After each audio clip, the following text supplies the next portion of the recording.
without a literate and an aware society. Awesome middle school speeches couldn't be presented without highly literate students and teachers. If we want to tackle all of the world's problems, we have to start by teaching everyone how to read, and to read well. Having a literate society is absolutely necessary to improve the quality of life for all people.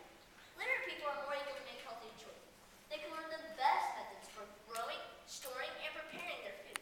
They can learn the best ways to dispose of waste, sanitize utensils to prevent the spread of germs and disease.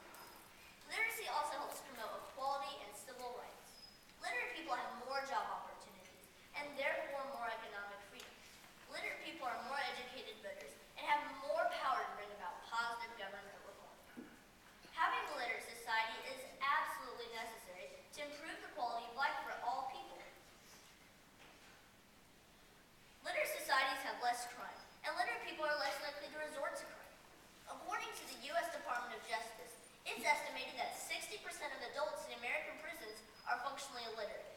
Their prison records show that 70% of inmates who don't receive help with reading will return to prison, while 84% of inmates that do receive help will not return.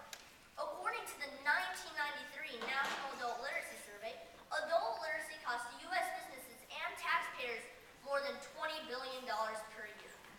Imagine what literacy costs the world today, not just economically, but in terms of unnecessary suffering. Worldwide literacy is the best solution for solving international conflicts and war. Literate people can learn from political mistakes made in the past and will be wiser when confronting current issues. Being literate helps people communicate more effectively. It allows people to have a clearer understanding of the complex issues we face. It helps people recognize each other's perspectives and be more sensitive to each other's situations. More problems could be discussed, and more disputes could be resolved with words rather than resorting to weapons and violence. Using language rather than force is the most compassionate and ethical way to bring about world peace. Therefore, literacy should always be an international priority.